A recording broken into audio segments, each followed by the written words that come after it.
What's up, everybody? It's J and J with Justin and Jordan.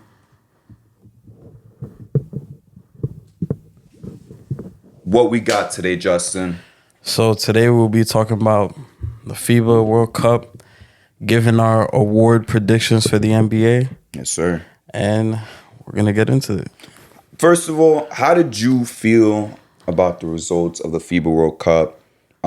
A lot of people already are coping. They're saying, "Oh, we sent our C team, we sent our D team, so on and so forth."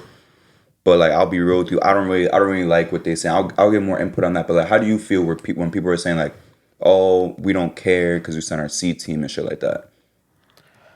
I mean, I do kind of care because at the end of the day, we're representing the United States, and you always want to put out the best product because every other country is doing the same thing. Exactly. They're not thinking about, oh yeah, we're gonna put out our C team because like we always want to put out our best guys just to represent the country because America is known to be the best basketball country in the world. So I guess I'm not gonna say I'm embarrassed, but I'm like I feel like it's just like a wake up call now. Like other countries are starting to get up there in skill. Like we always see, 100%. yeah, the European leagues always up there. They always got good guys. Yeah, shout out to Germany though. They got some guys over there, but it just goes to show that like you can't just grab a group of NBA guys and throw them out there and just think they're gonna win the gold. It does take a certain level of continuity within the team, and you have to have a certain coach that's able to manage egos and still be able to get the best out of all your players.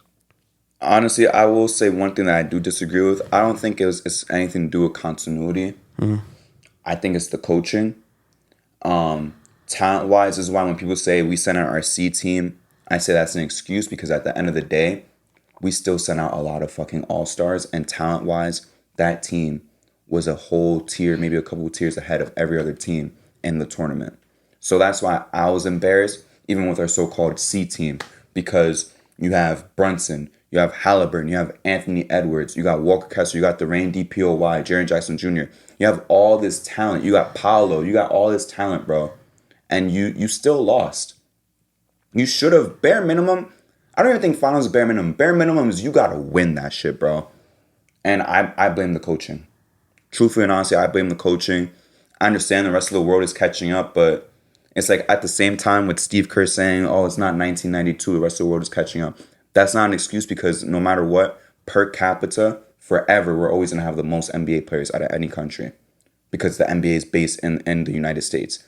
We're sending a bunch of fucking NBA players with all this talent, guys that they mesh well together too. It's the fucking coaching, man. It's the coaching. There's no excuse for Walker Kessler not to play valuable minutes, bro. I hated when he said it's not 1992. I hated that shit, bro. That's an excuse. Yeah, Steve Kerr is someone who loves excuses, bro. And that's why it's like, I'm going to be real with you. Those $35 million he's made as a coach, he should give 10% of that to Stephen Curry because without Stephen Curry, that money does not hit his bank account. Damn. And we saw that. We saw that in this tournament. That Steve Kerr is not on the same level as guys as Pop and Spo and all these legendary coaches. Just because he got the fucking rings does not mean that he's a better coach than these guys. Steve Kerr's not a better coach than Chuck Daly. He's not better than Pat Riley. He's not better than none of these guys, bro. And you mean to tell me you can't beat Germany, who's got talent? They've got Dennis Schroeder. They've got the Wagner brothers. But it's like, we got all these guys that are way better than them on the fucking bench, bro. So this just shows me that Steve Kerr, without Stephen Curry, without Kevin Durant, he ain't shit, bro. He really ain't shit. I don't even think that if you put him on a decent team like the Cavs, he's not winning a ring. He's not like that as a coach. I think we got to start a dialogue when it comes to Steve Kerr as a coach.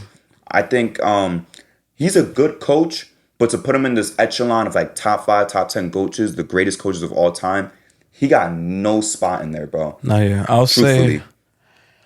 yeah, your comments was pretty strong on him, but I will say Steve Kerr is a good coach. He has like good like systems and ideologies and stuff, but like I feel like for Steve Kerr's system to thrive, he does need a certain group of players, a certain personnel. Yeah, he needs his personnel for that shit to excel.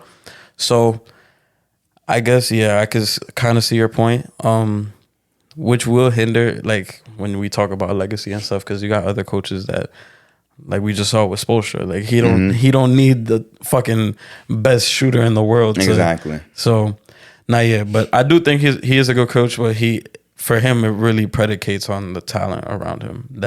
You could say that for a lot of coaches, but for him, just the way it is, it's like that team and the way he wants to run shit, it was just the perfect alignment for him. I'll say this about what you just said.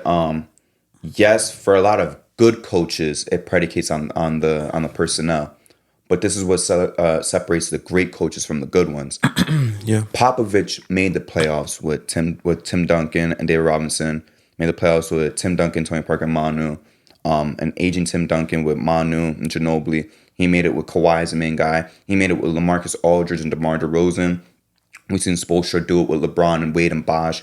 We saw him do it with just Wade and Bosh, just Wade. And then we saw him get, I think, 41 and 41 with Deion Waiters and Hassan Whiteside as his two best players. We saw him go to the finals twice with Jimmy Butler and Bam Adebayo. It's just, you don't need the personnel when you're a great coach. That's why a guy like Eric Spoelstra coaching this team does not fucking lose, bro. A lot of the great coaches that you name, like a Pat Riley, like a Pop, like a whoever, like a Spo, a Chuck Daly, those guys don't lose with this amount of talent, bro. Especially when that talent pool is so much bigger than the rest of the fucking world, probably even combined. Shout out Coach K, GOAT USA coach. Oh, yeah. He lost one time, I saw. He literally lost only one time. Coach K, another one. I know you would know much more than me because you love college ball and you're a Duke fan. But it's like Coach K, even like he could handle this team. Steve Kerr, it's a person out there. And I like that you mentioned Coach K because he's a guy that, of course, he don't need personnel. These guys are leaving after 1 or 2 years. So extra respect to him as a coach. These guys are leaving after 1 or 2 years. He don't got a Steph Curry for 8 years and win him 4 championships. He gotta keep reinventing himself. Steve Kerr, definitely a Stephen Curry and Kevin Durant, baby. I don't think he would achieve as much as he has without them. And I think we saw that with this FIBA World Cup. Nah, yeah. It's been kind of disappointing, but I don't know. We'll get there. We'll get there next year, hopefully. You think we bring out the super team next year because of this embarrassment? I mean, because like the guys that want to go, it's like they're kind of old. Like some of the best American players in the NBA, like they're old. If you think about it, like KD, LeBron, Curry, they're really old right now. LeBron, but like respectfully, I feel like we don't even need like the super duper team. But like you look at the team and it's like we got fucking, no disrespect, we got like Josh Hart, DiVincenzo, Knicks guys, but like shouldn't really be there. But like I remember watching, like, I know this is FIBA, but like actually, okay, I'm not gonna bring up the World Cup. I mean like the actual Olympics. I'll stick to World Cup. But like I remember the 2014 World Cup when it was. Didn't they have Steph? They had Steph, Clay, James Harden, Derrick Rose, and fucking year 2 Anthony Davis, Kenneth Faried when he was still good. I love Kenneth Faried. DeMarcus Cousins, like that team was OD. I think DeMar DeRozan was on that team too. But yeah, like all those guys outside of Kenneth Faried were all fucking either all-stars or ended up becoming all-stars. I don't see that with DiVincenzo, no disrespect. You have a aging Bobby Portis on the team. Josh Hart, like those guys are good role players for an NBA team, but for the fucking Olympics, I wouldn't really put those guys on the team. And even if we go to the World Cup, like the actual Olympics, bro, the worst player on the team back then used to be like Jason Kidd. Yep. Like he would be the worst guy. Or the rookie. It would be the rookie's the worst player, like Christian Laettner or Anthony Davis. Anthony Davis. Like, yeah, those, like, I remember the 2012 Olympic team, bro. Like, Darren Williams was coming off the bench. Like, you had young Westbrook coming off the bench. I think Harden was on the team, too. Yeah, Harden was on the team right before. That was right after Sixth Man of the Year, right before he spazzed out in Houston. LeBron, KD, no Dwight this time. Tyson Chandler, who's still an all-star and just won the DPOY. There was a squad. Melo, Kobe. Like, that was a fucking squad, bro. And it's just like, so I know we didn't prepare for this, but like, what's like a realistic starting 5 to send to 2024? Realistic. But like the best team, but that's gonna be like realistic. I don't think Steph Curry would do it. I think he kind of. You think so? I think he will want to do it because he's never done it before. Yeah, I think he's only Which played. is surprising. I think he's only played in the World Cup shit. I think Steph's gonna go. If he does, that would be good. A 2-guard. Damn. I mean, Ant-Man's been doing good. Yeah, I'll keep Ant-Man. I would keep Ant. They're saying LeBron wants to go. You can't go wrong with that. Is that realistic though?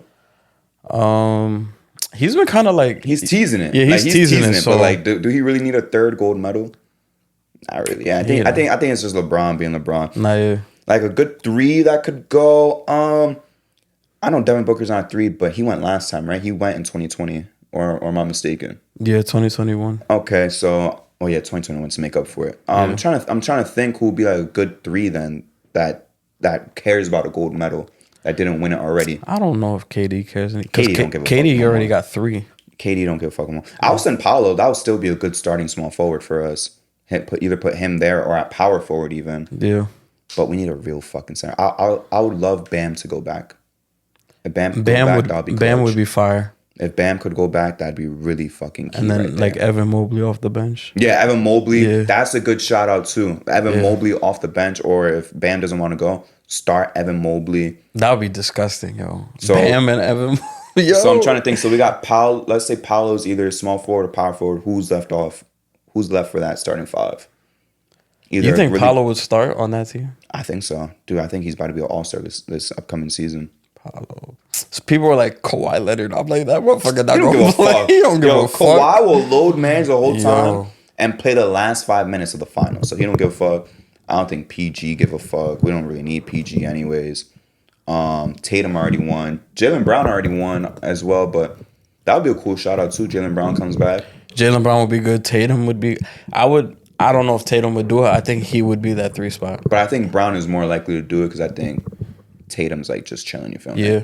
So that would be Steph, Ant-Man, Jaylen Brown, Paolo, and either Bam or Evan Mobley starting.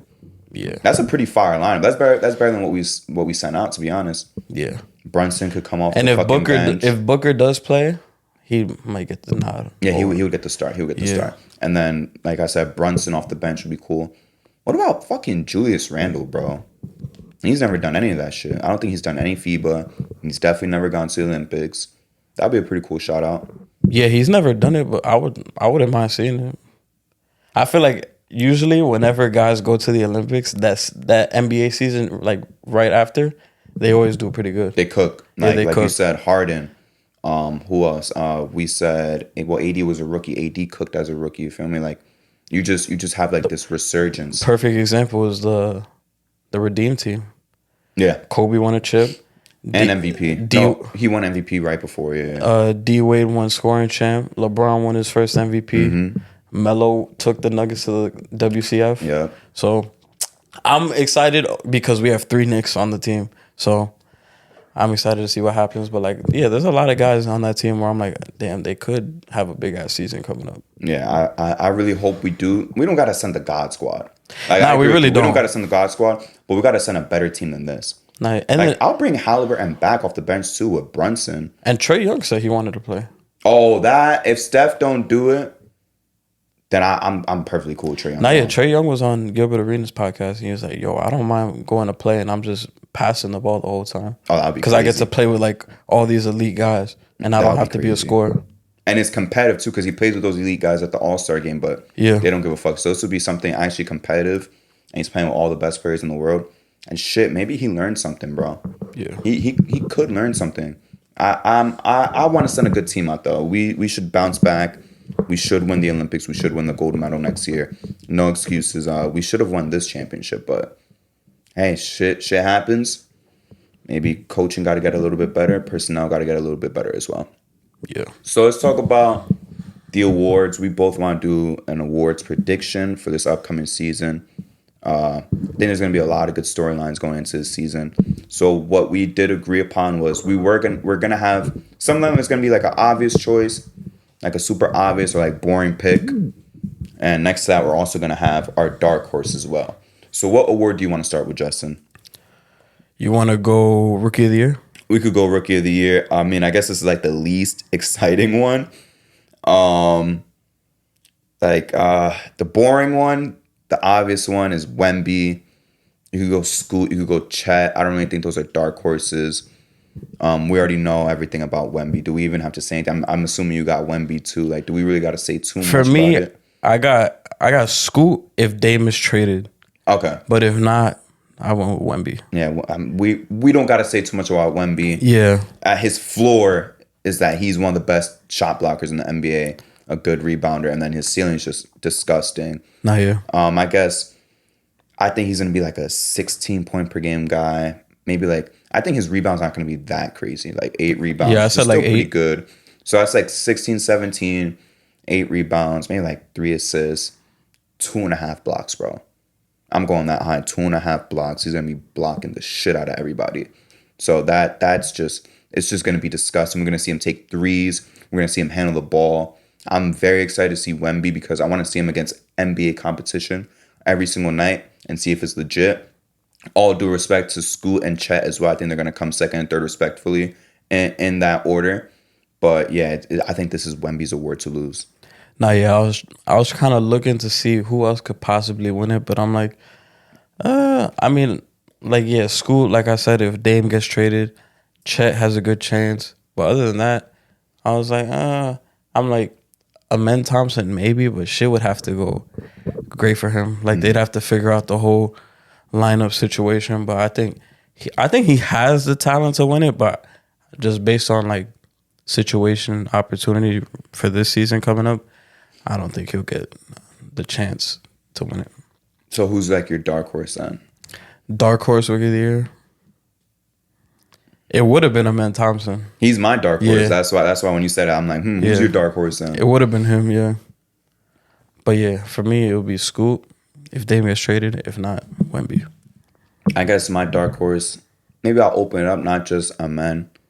How about we'll make it fun? We'll say a Thompson twin. Either one. Either one of them, that's my dark horse, I think, with the athletic ability. I think just to get that mainstream attraction, even if they're not that good, like the highlights, like even if they're not good, the highlights are going to be able to trick people and saying, wow, they're fucking great. Like, look at their highlight tape. They're dunking on niggas. Look at this shit. Like, they're dribbling, they scoring, they doing all this shit at will. They scoring at will, they chilling. But I think both of them could be a dark horse. But like I said, this is Wemby's to lose. I like the Scoot shout out. I think if Dame leaves, I would not be surprised if Scoot averages 20. But even his 20 would pale in comparison to like Wemby's, like we said, 17, 8, 2.5 blocks. Chet, what are we gonna see from Chet actually? What do you think? Because there's so much talent on that team. I could see him averaging like 12, 13. Yeah, like so it's respectable. You feel me? It's nothing to. I'll say like 14. Something to scoff at. Yeah, like 14. 14 with like 7, 8 rebounds, and maybe like a block, like 2 blocks a game. 2 blocks. That's a lot. I was gonna say like capable. I was gonna say like 1.5, 2. Yeah, like 1.5. But like I think he could do it because he has really good instincts when it comes to like deflections and just being in the lanes and shit like that. So I think he could do it. The Thunder are gonna be nasty, bro. That's why like I'm kind of like pushing him out of that 2-man race because he is great, but there's so much talent on that team compared to the Spurs and the Blazers without Dame. So it's all about opportunity when it comes to Rookie of the Year. Yeah. It's not really too much about your ability.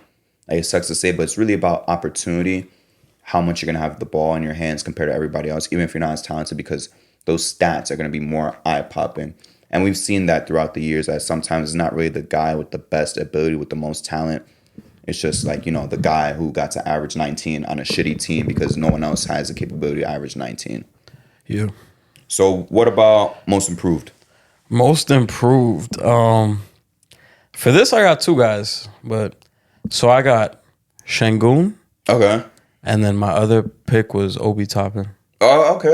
Yeah. Talk to me. So which one do you think is more obvious? Which one's more likely to happen? I think Obi is more likely only because I think this upcoming season he's prone to have a bigger jump just based on counting stats. Because if you go off last season, he averaged like 7 points a game. Yeah. I think this season coming up, he could average like 15, 16. So that's a significant jump.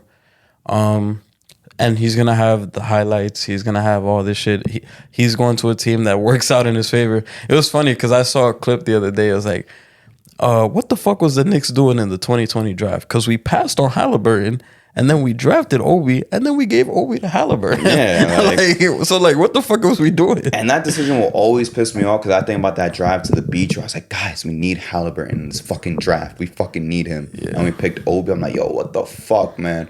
But now we got Brunson. Like, I'm cool on that. But yeah, Obi's gonna do some big things. I actually didn't pick Obi, not because I didn't think about him, but I think the two guys I picked are gonna be more likely to win. You feel me? Yeah. Obi, I think 17 is a little too high. I think he's going to average like 14 points per game. Want to see him shoot the ball more, maybe even handle the ball a little bit, even though I'd advise against that, but just because of the opportunity. But like the mainstream pick, like the obvious one, of course, Jordan Poole. Like Jordan Poole could spaz for 24, 25 points per game in his new environment.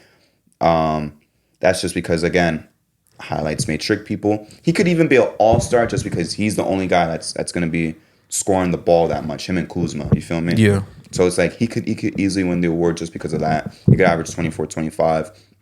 My dark horse, though, here's where we could talk about Şengün. I so badly want Şengün. Oh, you had him here too? Yeah, he's my dark horse, I guess you could say, because I think Jordan Poole is so obvious. Şengün, I want him to win so badly because he needs to be the focus of that offense, or a big focus. If not the primary one, a big focus. I don't want Jalen Green to be like the main focal point of that offense. I don't want it to be Fred.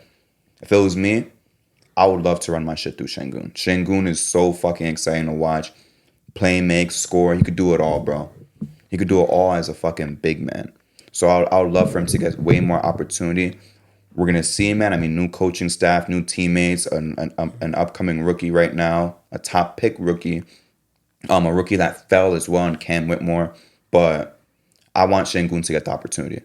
If Şengün doesn't have the chance to be able to play make and do all this shit and run the offense through him, I'm going to be disappointed in the Rockets because they're wasting his potential. But I definitely got Şengün as my dark horse. I would prefer him to win over Jordan Poole. No, yeah. I'm glad you said that because I got Şengün as well. Mostly because the same reasons, like you said. I really think running the offense through Fred VanVleet is not a good idea. I guess they would want to run it through Jalen Green, but I'm like, I feel like that wouldn't really be the ideal thing to do because he's more of a two guard that wants to go get his buckets.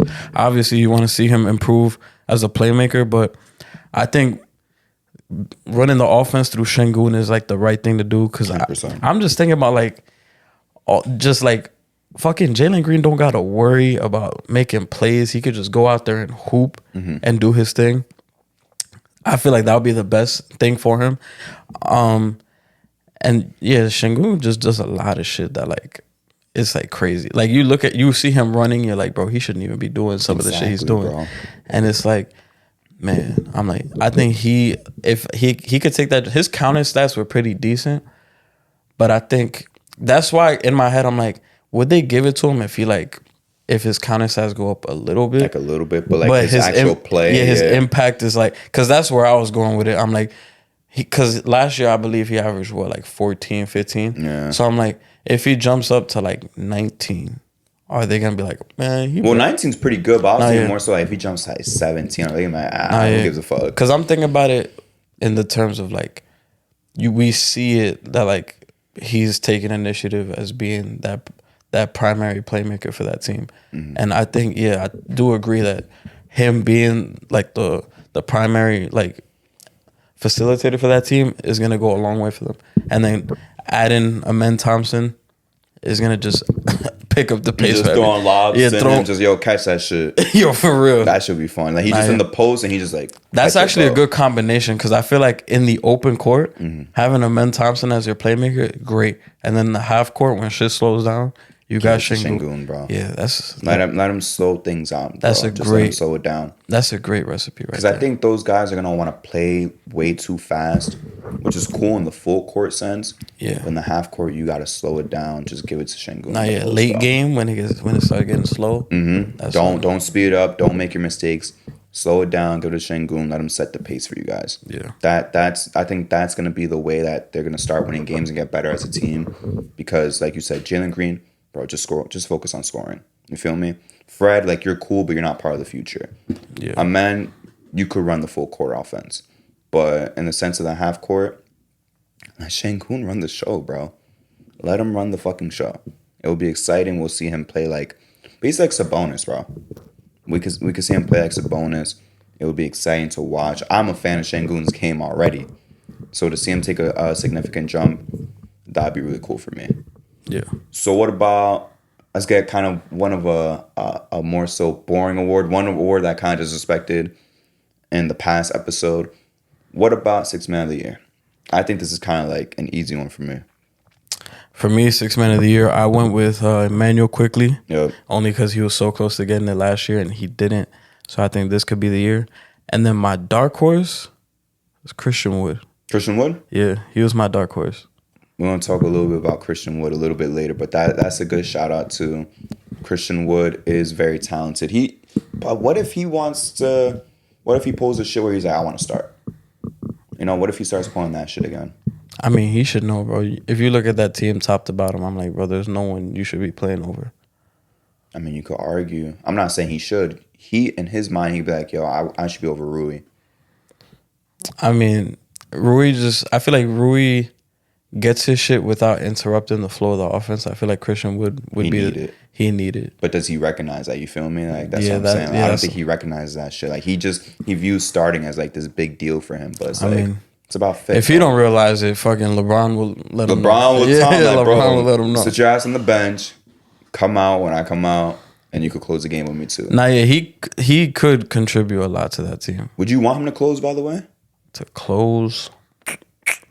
Last 4 minutes. We down by 4. You put in Christian Wood? I don't know. It depends. I guess it really depends on that night. Like, if Rui don't got shit going, Van, like, I guess, yeah, it really just depends on the night. I guess it's like a night-to-night thing. Because, like, it's probably going to always be LeBron, Reeves, and Davis closing. And then everybody else, it just depends. It just depends. It's all on momentum. Yeah. It really just D-Lo don't even got a set. He don't got that seat guaranteed to him. Nah, yeah. So, yeah, it really depends. Yeah, and it depends on the situation, too. Because, like, if you need stops, like, I'm going to go with fucking Vando and, like, fucking Torian Prince to close. If you need offense. But if you need offense, yo. Christian or Rui. Yeah, Christian or Rui. Yeah. You could run both. But what about Quickly, man? Because I picked Quickly, too. Like, what do you think his stats could jump up to? Because a lot of people want to say, especially Celtics fans that were bitching, they're like, oh, but all these stats are inflated because it was when he was starting that he was getting these fucking numbers. He's not a true six-man, blah, blah. Which kind of pissed me off because six-man of the year, bro, it's always the same shit. It's a high-scoring, high-volume guard that could score, that could dribble, do all this shit, make things look cool, average like 15 off the bench. And he's closing games. And he's averaging like 30 minutes. Like Jamal Crawford, J.R. Smith, Lou Will, Eric Gordon. We see it basically almost every fucking year, bro. That's probably why Brogdon won it, because he played 67 games, did not start a single game. Yeah, I mean, who gives a fuck, bro? Yeah. Quickly played 81, and he started 21 games. But it's like J.R. Smith didn't start, for example, right? J.R. Smith didn't start. Yeah. But we saw him come in after like 2 minutes in the first quarter and basically fucking start. He's basically a starter. That's basically what it is. Like, you're probably gonna be closing a lot of the times too. Yeah, you coming in quick, pause, and then you closing. That's it. Like, that's just. I do remember J.R. Smith starting that year. Like, oh no, he didn't start at all. Damn. J.R. Because I'm thinking about. He just came in like after the first 2 minutes. He was just coming. He was basically a starter. Because I remember there was like a little stretch where Melo wasn't playing, and then That's when he hit the game winner against the Thunder and the Suns. I think he cooked both of them. Nah, it was Suns and I think Charlotte. But he also cooked the Thunder. So he didn't hit a game winner, but he cooked the Thunder then. Thank you for correcting me. But yeah, he cooked the Thunder. He was cooking everybody without Melo. Yeah. To be honest. Yeah, it was like a week where Melo was out and he was just cooking. He was just ball. That was in March, I think. I think it was March too. Yeah. He was just balling. I remember that shit. But yeah, I view Quickly kind of in the same mode. I think it's going to be Quickly. I guess the dark horse, I guess it's Bobby Portis, just because he's not, as cool to watch as a Quickly or someone like that. But just like about Quickly, like, he's going to get his 15 points off the bench. He's going to play make a little. Where he breaks the mold in comparison, like JR and Jamal Crawford, plays defense, bro. Yeah. At least he plays fucking defense. You can't say quickly don't play defense. That man does play defense. So at least he brings it on the other side of the ball as well. He plays both sides of the game. I would love for him to get what should be his second Sixth Man of the Year award, but it's okay. Like I said, it's just a six man of the year. It's not a big deal, but I would like quickly to get it just because of Knicks bias. And the reason I chose Bobby Portis as well is just like the Bucks are gonna be the best team in the NBA this year, and I don't think it's gonna be close. And I think he's gonna be a big part of that, even with like 13, 12 points per game, some rebounds, some defense, intensity, which is an intangible, but I think he's gonna have a shot at it just because of all that intangibles and winning. No, yeah, I agree. So you want to do what? We could do most improved. No, we did most improved. We could do DPOY. Sorry, DPOY. I didn't even have a dark horse for this. This might be like the most boring one. I feel like they're all obvious. Yeah, like the 3-4 guys that you could pick, like they're all obvious. There's like no real dark horse. Nah, yeah. I took Evan Mobley because I was just looking at all the other candidates, and I'm just thinking, I'm like, that person's either won it already, and they're not gonna win it like back to back, like Gobert or Jaren Jackson. Yeah, and then like everybody else, I just don't see it, and I'm like, Mobley, he looks like the clear cut. Mm-hmm. I was like thinking about putting Giannis in there, but then I'm like, I don't know, bro. DPOY, like he could do it, but I'm top 5. Yeah, he will be in the top 5, but I'm like, I don't know if he's gonna go that extra. Because I feel like he's going for another award. Yeah. Just as, like, way harder. So, yeah, I just went with Evan Mobley. No dark horse. I have no dark horse pick. Because I just looked at everybody else and I was just like, nah. Yeah. So, Evan Mobley for me. And I don't really got to say much. That switchability is disgusting, bro. Nah, yeah. His ability to just switch, guard anybody 1 through 5. Actually, I also thought about Bam, but he don't play enough games. Yeah, he don't. And he cares about it, too. He cares about the award. I remember he was bitching about it one year. I forgot what year it was, but he at least cared about the award. I could respect that.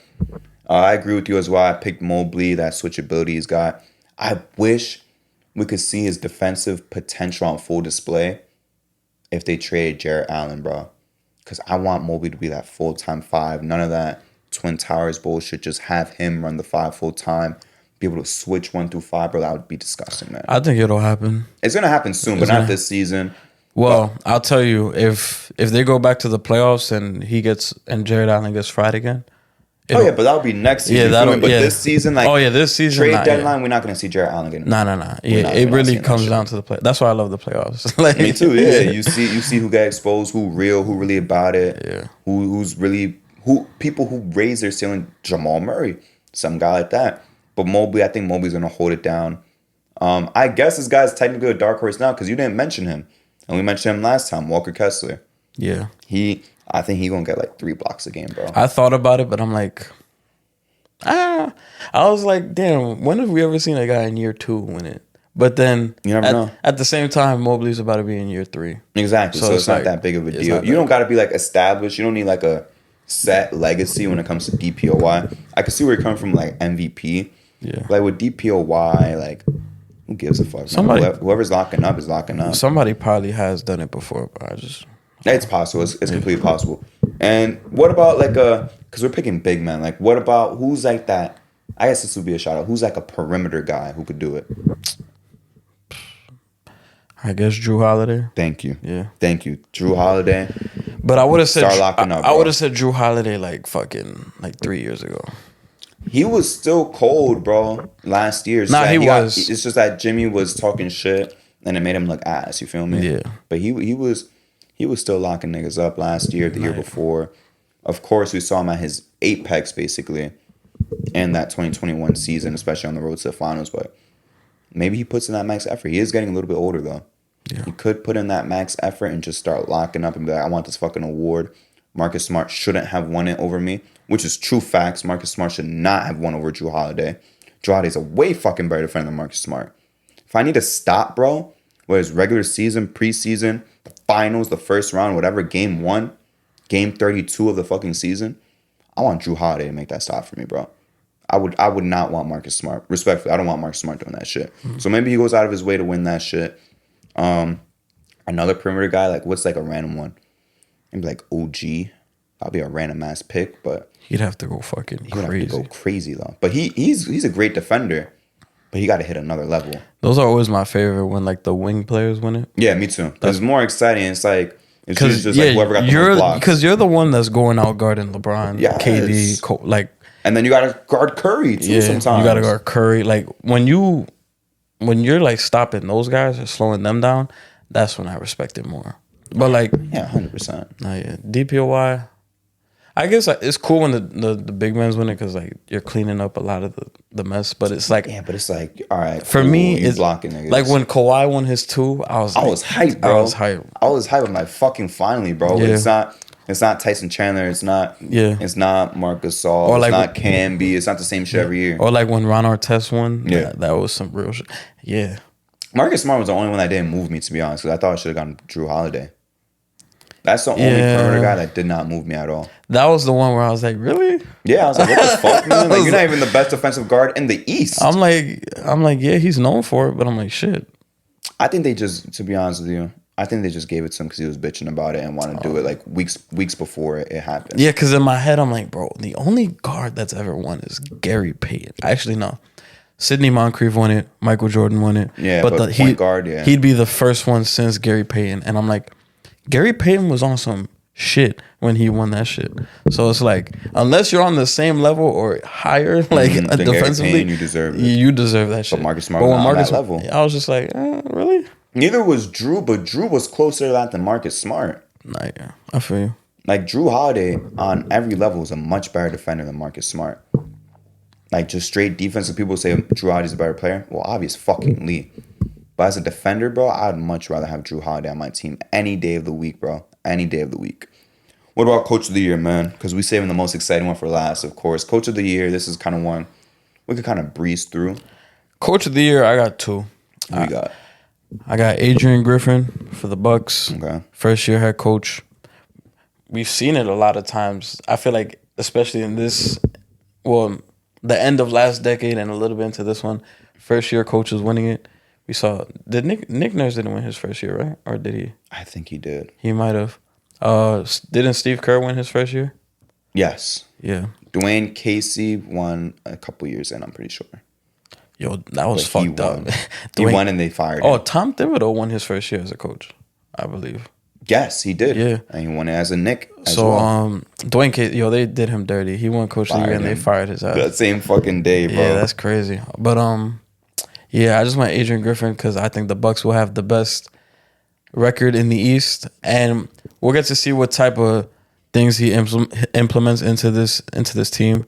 He's more of like a defensive-minded coach, so maybe we see the Bucks go back to those 2019, 2020 days when they were just locking the fuck up at everybody. Those teams were more exciting than the championship team, to be honest. Nah, yeah. So if they go back to those roots, and they maintain a high seeding, I could definitely see him winning. And then my other pick was more so because, 1, he's never won it, and 2, he's most likely going to be a top seed anyway. And that's Mike Malone. Oh, shit, he's never won. He's never. I had to double check before I did it. Okay, no, that's a good shot. I didn't think about that. Yeah, so I checked the recent one, bro. He's never won it. So I'm like, he could easily sleepwalk the Nuggets into a top 2 seed. And I'm like, if that's not good enough, it's like, what is? So, yeah, I'll just throw Mike Malone in there just because, like, he's one of the best coaches in the league. He's one of the longest tenured coaches in the league, too, because the only other longest tenured coaches was Spo, Pop, yeah. I don't know anybody else off the top of my head. That's probably like it at this point. I mean, well, Spo's not even like too tenured. It's probably like 14 years, but Pop. Shit, 14 is pretty. Yeah, fuck, bless you. Thank you. Coaches, I understand what you're saying, because like, coaches they be out of there after like 2-3 years. But I'm sure there's guys that are like, if we just look, right? I'm pretty sure like if we really went down and look, like there's probably guys that have been working as a coach for a while. No, I'm talking about like head coach to a team. Yeah. Yeah, I don't. If we look, we'll probably find somebody. I feel like those 3 would probably be like the top 3. Yeah, because Doc is jobless. Yeah, Bud is jobless. I don't even know how long. Tyronn Lue, this is what, year 3 with the Clippers now? 3 with the Clippers, and then he had like 3 years with the Cavs, so that's like 6 in total. Yeah, You might be right. It might just be Spo and Pop, bro. Because like I said, I mean, Doc, deservedly so, doesn't have a fucking job right now. Yeah. He doesn't have a job. And every other coach is either D'Antoni's not a head coach. Yeah, D'Antoni's not a coach. I like it though, because a couple years back, it used to always be the same fucking coaches getting rotated. Nah, yeah, facts. And, like, it would be the same guys around for 20 something years. I like George Karl, but they kept like rotating like George Karl and shit like that. Like, so it was always the same rotations, bro. So to get a bunch of like young coaches, one of them that I even picked as well for my coach of the year, it's something that's like kind of reinvigorating. Yeah. The two that I picked Darvin Ham because, as I said last episode, Lakers will be the second seed. I'm not guessing. I'm not saying that maybe they will. Lakers will be the second seed, and if not the second seed, they'll be the first seed. Yeah. Darvin Ham's got a great roster to work with. We've seen that when he has a talent without fucking Westbrook, that he's a good coach, that he's going to be able to win games. Because at the end of the day, you could be the greatest coach in the league with schematics and defensive adjustments and shit like that. But more often than not, you just got to be a top 3 seed and you're the coach. Yeah. Like, for example, like I was impressed when Thibs did it because he really changed the whole fucking team, right? Changed the culture, yeah. He changed the culture. Great, incredible defensive coach, all that shit. His offense used a little bit of work, but we saw that he improved the team mostly because of his coaching, right? Yeah. But most of the time, it's usually just like, all right, you won a lot of fucking games. Yeah. Whether you have 3 superstars or not, here's your coach of the year, right? So I picked him, and I picked, sorry if I butcher his name, the coach from the Thunder, Mark Daigneault. I'm guessing is how you say his name. Mark Daigneault, something like that. I think with the talent he's got, it's just too much talent to not win a lot of games, bro.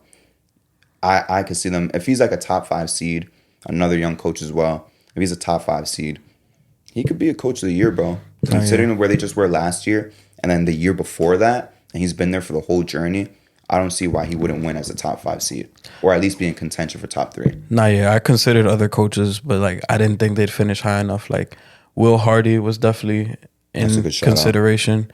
Willie Green was in consideration too. Another good shout out. I was about to put Mazzulla, but then I was like, let me stop. Like, no, Mazzulla's cool, but that's like, you just got a great fucking roster. Yeah, I was like, I typed his name down and I was like, nah, let me not do that. So I was like, yeah, let me not. But yeah, shout out. I think Will Hardy's he's a really good coach, but I don't think they'll finish high enough. And the same, Willie Green, it really just depends on the health of the Pelicans. But Willie Green is also, he's another good coach. All right, and most exciting one, MVP. I want to let you go first. We not doing clutch player? I'll just name it. We don't got to explain. That shit is not that serious. I'll come up with somebody. Go ahead. Clutch player of the year. I'm going Shea. Just because he was right behind Fox in all them clutch-ass categories. Give me Jalen Brunson, bro. Right, Jalen Brunson's clutch. I think, like you said, when guys come back from playing with Team USA, they play better. He's in the FIBA World Cup. Yeah, they lost. Say the same shit about Shea. Oh yeah, that's true. You can't. Oh yeah, shout out RJ too. For clutch player. No. For Canada. I'm about to say he sometimes be on it in the clutch. He's been hooping for Canada. He did hoop. He did hoop. At the start, I remember niggas was calling him. I think he had like 6 points. Damn, we basically got 4 players playing in the Olympics. Yeah. I'm excited now. And one of them's gonna win a fucking gold medal, bro. Yeah. 100%. But no, yeah, I'll go with Brunson. Brunson's clutch. I ain't gotta say too much. He gonna come back better this year. All NBA, All Star, all that shit. Jalen Brunson, write that shit down. So MVP, go for it. I don't got a dark horse. My pick is low key a dark horse in itself. Well, my pick is pretty boring. I didn't put a dark horse. I just put one guy, and I just went with Jokic this year. Okay. So yeah, woohoo. He won it twice already, and then Embiid just won. But I don't know. I feel like we've been saying it the last couple episodes. I'm like, this guy, to me right now, him and Giannis are like the best guys in the league. They're the best players in the league. They're a cut above everyone else. Yeah, they're a tier above everybody else. And the shit that Jokic does, like, he literally, sometimes I'll just be watching the game and I'm like, bro, he don't even really, it's like he's not even trying. And he's really just toying with all these motherfuckers. He just be walking, bro. And it's like, same thing. The team could literally be down a guy and it don't matter. If I was an NBA player, I would love to play with Jokic because he will find you. If you're cutting, he will find you. And this guy, leads by example, does everything the right way. Can you average 1 point a game playing with Jokic? Yeah. In 5 minutes? 5 minutes a game? 5. All right. Well, I'll give you 12 minutes. I think I could get a layup. Like every single game? Well, not even that, because that would be 2 points. Average. I mean, they're gonna figure me out because if I'm playing with Jokic, they're not gonna figure you out, bro. They're gonna be like triple team Jokic. I'm telling you, bro. All my points is gonna be off straight. Like I'm running hard as fuck I'm cutting, bro. Oh yeah, but like I'll exaggerate. You know what's funny too? He'll give you 5 shots, bro. Nah, yeah, he dead. That's why I always say, I'm like, bro, if I was an NBA player, I would love to play with Jokic. I be watching the games and I'm like, bro, Will Barton's taking a lot of shots. Like Gary Harris was cooking with Jokic. Nah, yeah. What the fuck happened to him since then? Yeah, exactly. Like if I'm on the Nuggets, bro, I'm literally just cutting to the basket, spotting up for threes. Like all my points would either be spot up threes, I ran to the basket for a layup, or free throws. You gonna need a lot of them threes to make one, bro. Yeah. Oh yeah, no doubt. No doubt. I'll average half a point. If bro. Fucking bro, if Jokic gives me the perfect pass after just drawing a double team, I feel I'm gonna be shocked he even gave me the ball. Look at that ball like it's a brand new box of fucking sneakers and miss that layup, bro. This is gonna be too bright for me. I'll admit it. I will miss a lot of threes. I'm gonna be like a lot of layups. I'm not even because it's just, I'll be like Anthony Bennett when he missed like his first 16 field goals. That'll be me. But it's like, yeah, when you got Mikal Bridges closing out on you, nigga, I'm just throwing that shit up. Like, so. I feel like even if Trae Young said boo, I'll miss, bro. I'll be like, fuck, man. I thought I'll still miss. I'm taller than Trae Young. Yeah, he'd be like, boom, nigga. Yo, I'll miss too. That's the worst part. I mean, Ben Simmons choked in front of him. Can you blame me? Yeah. And Ben Simmons, let me make sure I word this correctly. He's taller than me. I was about to say something else. He's taller than me. Ben Simmons is taller than me. If he got scared by Trae Young, shit. If he say boo when he's behind me, fuck, I'll miss that layup. But yeah, back on Jokic. This man could easily just walk into the award if he wanted to. And a lot of voters, I feel like, would just be like, bro, he's the guy. Unless somebody has like a monstrous season just like out of nowhere. Like I also considered Giannis, but I came into this thinking that you was gonna say Giannis, so I'm like, I'm not gonna say the same guy. I didn't say Giannis, so but yeah. Giannis is probably the only other guy. And then I also thought about Luka, but I don't know if they'll finish high enough for him to win it. So yeah, I would say Jokic would be my guy. If not him, probably Giannis. Yeah, I'm done picking Luka every year. Not because he's not good enough. It's just that I feel like I'm jinxing it because every single year since his rookie year, I'm like, he's winning MVP. Even his second year, I say he won MVP. I've been saying it since like going into his third year. I'm like, oh, he's going to win it this year. He's gonna Bro, even his second year going into, I'm like, he's going to win the fucking MVP because he was so fucking good as a rookie. Yeah. Every single year, I've been saying he's winning MVP. Don't do it. Reverse jinx. Hopefully win it this year. Yeah. I didn't pick Giannis with some respect to Giannis. Like, I think after that exit interview, after the playoffs, that shit's in his mind. He wants to win another championship. I have him in consideration for DPOY as well. Maybe he starts locking up again. He starts just being a beast. He could win DPOY, bro. So if he wins DPOY and he's just like a beast, bro, on offense like he always is, he's guaranteed 30 points per game at this point. Every single night's 30 points, 12.5 rebounds, 5 assists, a block, a steal. Like that's good numbers, bro. I mean, it just depends. Like it's like a toss-up between them two. And Embiid is out of that tier now. It used to be them three for like the past 3-4 years. It's like which one of the three is gonna win it. And Embiid is out of that tier now because they're not gonna win enough, and he got exposed in the playoffs. Yeah. And unfortunately, writers remember that shit. Even if he averages like 37, they're like, oh well, Jokic won a championship. Giannis won a championship a couple years ago. You're not even making out the fucking second round. Like they let their past biases stay in with what they're voting for. But besides that, man, like you said, you expected me to pick Giannis. Everyone wants to pick Giannis or Jokic. Some delusional motherfuckers will even say Tatum. I'm going with Shea, bro. I'm going with Shea. Yo. I think Shea could win MVP. And it sounds crazier than what it really is. The man finished 5th last year. He was 5th in MVP voting. He had like 31 points per game, like 6 assists, 6 rebounds. Why can't he go higher than that?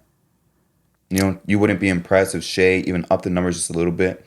33 points, 7.5 rebounds, 7 assists. That's not impressive, especially when you're a top 5 seed, bro. When you're realistically, I mean, let's be real. Thunder have a lot of talent, but they're all young, bro. Yeah. The Thunder have a lot of talent.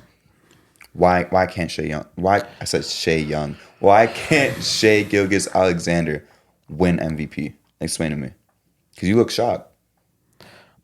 Yeah, but now that I think about it, I'm like, because the first thing that came to my head, I'm like, damn, how high of seeding would they have to be? But then 5 seed is possible too. Because I'm like, Westbrook won it as a 6 seed. Jokic won it as a 6 seed. So I'm like, I guess, yeah, if they're in the top 5, like, he has the numbers for it. He has the numbers. So, he needs the placement. Yeah, it really just caught me off guard for a second. But I'm like, because usually I used to think MVP, you had to finish top 3. Well, you did. Until Westbrook, like I remember when it was Westbrook versus Harden, the online debate was, oh, well, an MVP has never finished below top 3, so they're not going to give it to Westbrook. They're going to give it to Harden because he's a 3 seed. That's just kind of over with now because Westbrook did it. We thought it was once in a lifetime. Jokic did it a couple years after him. Yeah. So I don't see why, top 5 is a stretch, especially with how compact the West is right now. Yeah, because he just... One win. I'm sorry to cut you off, but like 46 wins could get you like the 7th seed in the West, and like 47 can make you number 4. You know what I'm saying at this point? So it's just one more win than like the 7 or 8 seed. You're a top 4 seed. Yeah, but he just averaged what, 32 this year? Yeah, basically. So yeah, he has the numbers for it. Cause yeah, if it was based on top 3 seed, I'm like, bro, there's no way in hell they're finishing top 3. But top 5, top 6, if they could do it, and he has the counting stats for it, which he will have, he'll be in the picture. But I don't know, bro. I feel like he would have. I don't know. He could hoop, bro. No, he really could. And you know what makes this pick make me feel better about it even more, dude? That PG trade just looks worse and worse as the days go by, bro. Oh yeah. If SGA won MVP, bro, well, it's already the nail in the coffin. It's already the nail in the coffin that trade was an L for the Clippers.